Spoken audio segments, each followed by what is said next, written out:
How about Beerus' introduction one more time, just for fun? Don't blame me, blame Dragon Ball Super. It's the television battle of gods on Dragon Ball Dissection December. Welcome back to Dragon Ball Dissection December, the month-long marathon of new Dragon Ball Dissection videos. We're at the midpoint of the month already, and we've already waved goodbye to the Dragon Ball Super manga for now. Let's check in with the animated series. Let me reiterate what I said last time. I actually don't have a problem with Dragon Ball Super adapting the movies into their series, as opposed to just skipping over them and welding the existing movies into their continuity. At least, I don't in principle. And that's even after the manga version of this story ended up being a watered-down promotional mess that didn't seem entirely sure what continuity it was trying to mimic. Even then, it managed to reframe the story in a few interesting ways. But I can also understand the frustration in this case, even if I don't agree with it. Personally, I find it frustrating how many fans I find who seem to treat books or manga as if they are simply screenplays or storyboards for the eventual on-screen version. Cue all the comments I used to get about how Dragon Ball Minus is canon now, not when Toriyama drew it, but several years later when it appeared in a movie. But I can at least see the appeal in adding audio-visual elements to sequential art. Acting, directing, animating, scoring, timing are all elements in the filmmaking process that comic books either don't have or don't feature in the same way. I'd be lying if I said I read the Dragon Ball manga without hearing the voice cast and the music in my head. I understand why people are excited to see a manga adapted into an anime. I can see the novelty in adapting a movie into a manga, and I can get why the idea of adapting an animated movie into an animated television show doesn't generate the same kind of excitement. It's the same thing, only longer and animated worse, woo. That said, I'm still excited about the idea because this is the main event, what Dragon Ball Super was created to be. While it's not a totally different medium, serialized storytelling is completely different from a standalone narrative. And serialized storytelling is Dragon Ball's bread and butter. Remember when I talked about the Star Wars radio dramas? No, you probably don't. But I absolutely love how, especially for the first one, they were able to take a 2-hour movie and expand it into a 13-episode miniseries. Death-defying action scenes could become legitimate cliffhangers, characters were expanded so that we got to spend time with Luke before his life was turned upside down. We heard Leia's early steps getting involved in the rebellion. Unlike the manga version, this telling of Battle of Gods is trying to expand the story into a series rather than condense it into tons of teeny panels. Is this the Star Wars radio drama I've been looking for?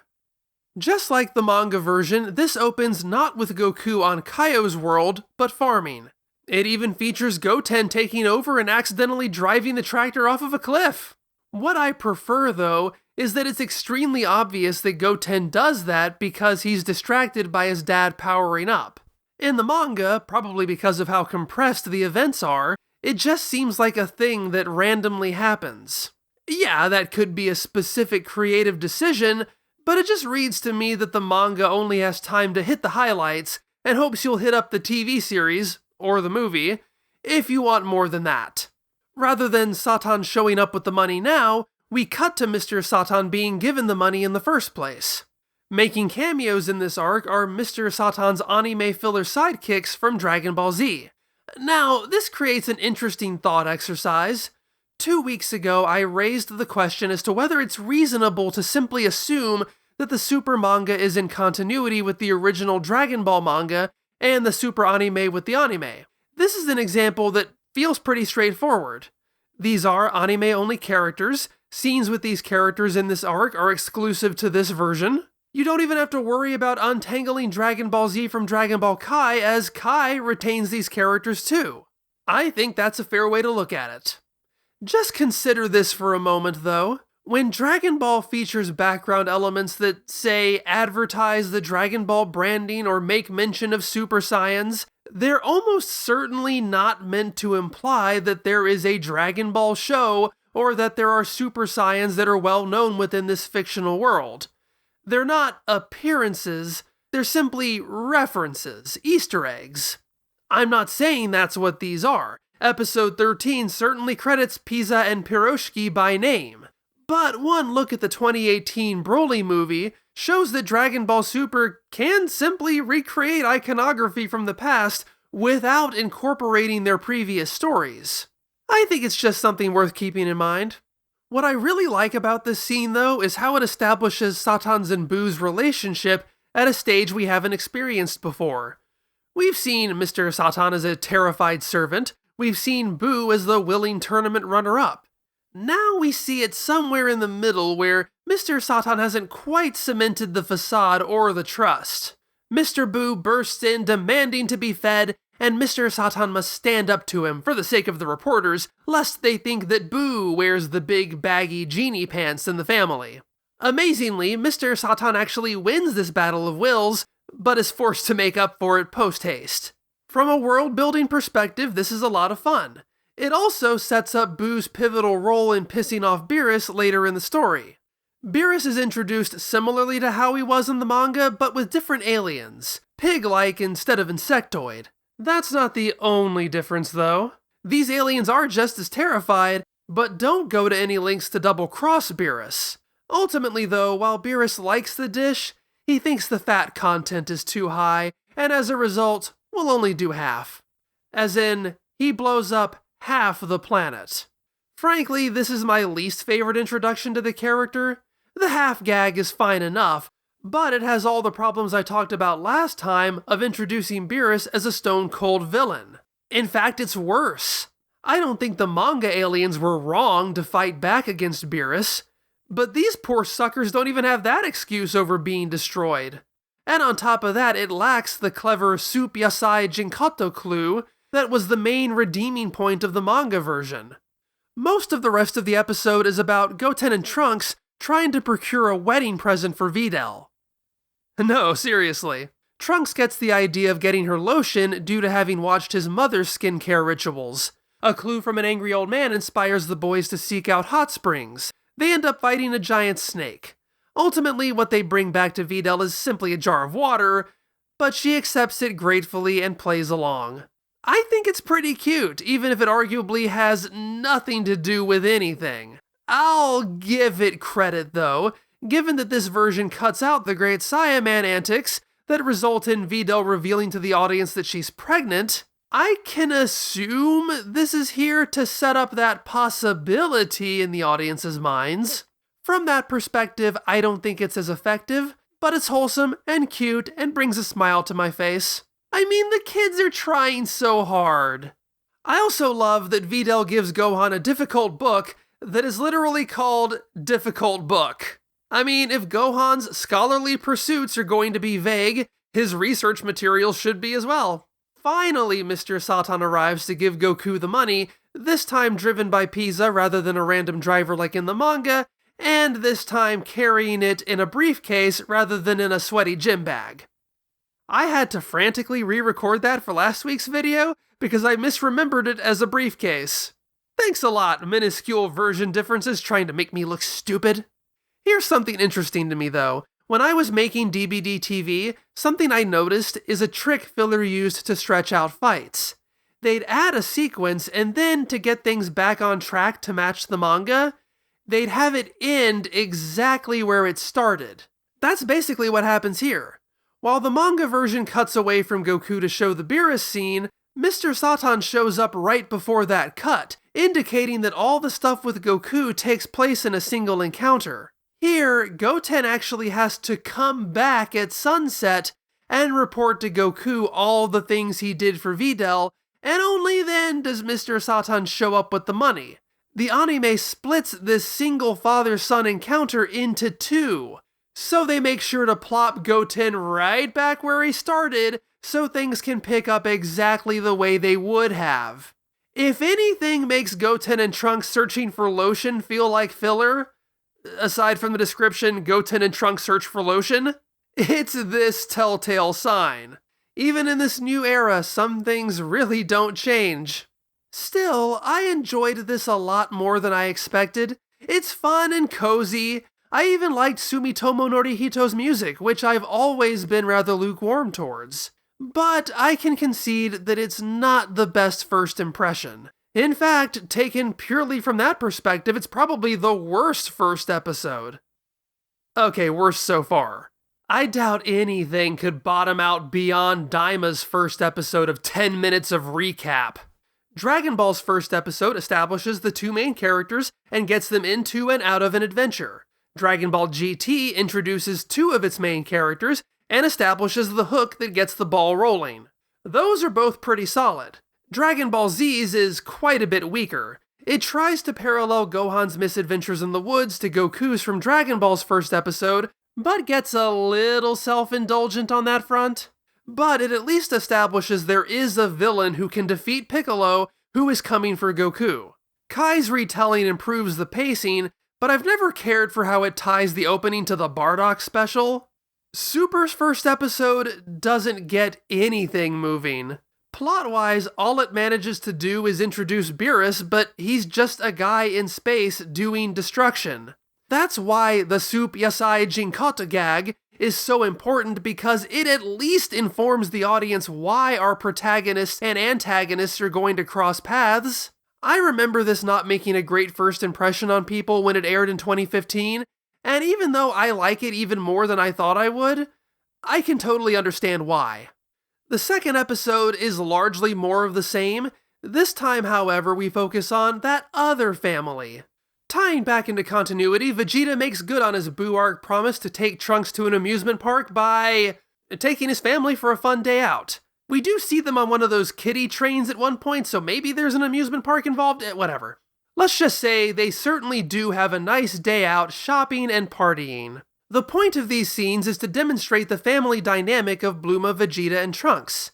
Vegeta is clearly not enjoying any of this, but is tolerating it for their sake.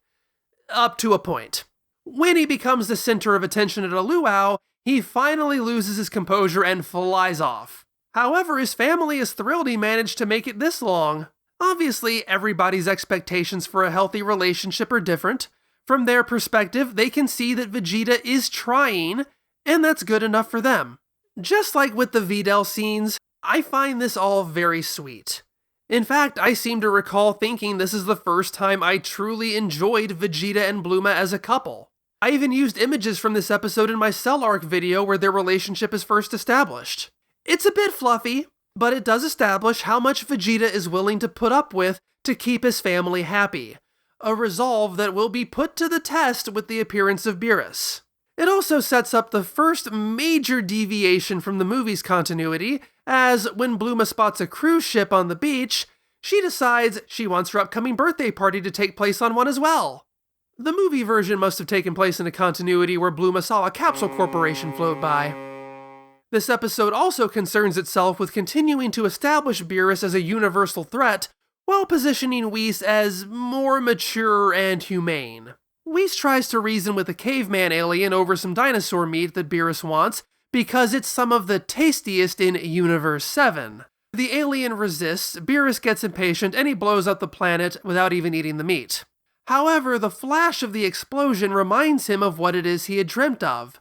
Super Saiyan God. Yeah, still not as interesting as the soup. Meanwhile, Vegeta does his best to call a do-over on his "You are number one" speech by insisting he won't be content staying number 2 forever. He also adds he'll surpass every living being in this universe. Well, good thing this is the only one, or that statement would serve as some ironic foreshadowing. Continuing into episode 3, Beerus is a little less sure of what he's looking for. It could be Super Saiyan God, or even Super Saiyan God. No, that one's stupid. No one would ever think it was pronounced like that. To this day, I don't know for sure if they threw in that A pronunciation as a coincidence, or if they really were making a little wink at how Saiyan is commonly pronounced in English. Regardless, just like when clueless news anchors accidentally pronounce it correctly at the Macy's Thanksgiving Day Parade, Super Saiyan Blue form, I will forever be tickled by this. It's not often I can feel the joke is specifically written for me. Still, don't think I'm above dissecting something even if I like it. Though I like the idea of expanding this story for television, having Beerus come up with Super Saiyan God in episode 2, only to immediately lose it in episode 3 and ultimately call in the Oracle Fish to confirm that indeed it's exactly the same thing he said an episode ago, feels like padding. Like in the movie, Beerus and Whis eventually narrow down their search to Earth.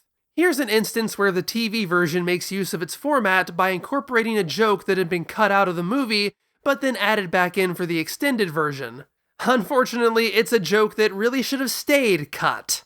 Beerus remembers Earth as that planet where he found the dinosaurs rude and drove them to extinction. Not only is this another eye-rolling example of the story trying to shoehorn Beerus into every aspect of Dragon Ball lore, it's not even lore that fits Dragon Ball. Did you forget that Dragon Ball's Earth is not remotely similar to our planet in real life? I guess you did, given this shot of our Earth from space. Dinosaurs exist! We see them all the time! Even the movie from which this joke was cut features Goku and Beerus flying past a dinosaur during their fight. At the rate they're going, they'll end up saying that Beerus killed Goku's grandpa. Characters begin filtering into the party, which results in a lot of cute interactions, including Piccolo realizing he blinked in Gohan's and Vidal's wedding photo. Also, the nerd in me feels compelled to point out that Gohan and Vidal don't even come close to matching the wedding photo we see of them in Dragon Ball Z. And if you want to point out that that was filler, remember that these guys are too. Episode 4 features some of my favorite art so far, with a cartoony, thick line style that so fits the introduction of the Pilaf characters. However, it contains one of the most consequential writing mistakes. Given that the birthday party is moved to a boat, the show has to figure out a way to get Pilaf involved. I mean, I guess they could just go the manga route and cut them out, but I think that will cause a lot of problems for later. In this telling, Pilaf has purchased a bum treasure map that has taken them to a tiny island digging for gold. They're starving and their boat is broken down. However, right at the moment the cruise ship is passing by, Trunks shows Goten the Super Bingo prizes. It's Super now because it's Dragon Ball Super. And deactivates the radar blocking force field on the Dragon Balls, but only for a moment. Pilaf sees all 7 Dragon Balls together, but Shu and Mai don't and assume he's hallucinating. But he pulls rank and makes them row to the ship until a shark capsizes their boat. They only make it to safety when Trunks and Goten throw them a ladder. Now, you'd think this would clear the path for the whole Trunks-Mai subplot from the movie, but this version actually cuts that out. Trunks never brags to anybody that Mai is his girlfriend. Mai never holds Trunks hostage to get the Dragon Balls. Instead, the Pilaf role here is largely just to get food. It's really weird and deflates any narrative purpose for them even being here. Look, I have a lot of issues with how Trunks and Mai are handled in Super, most of which aren't terribly relevant today. However, my issue from the word jump is the idea of an 9, a little boy having a romantic entanglement with someone who, while having a child's body, is, by her own admission, in her 40s. You might notice I didn't mention this when I covered the movie. That's because, in the context of the movie, I'm fine with it. The child is allowed to have a crush on an adult, especially given he doesn't know that she is. That's funny and understandable and uncomfortable for the characters involved. It would only ever become a problem if Mai, the adult, decided to return those feelings.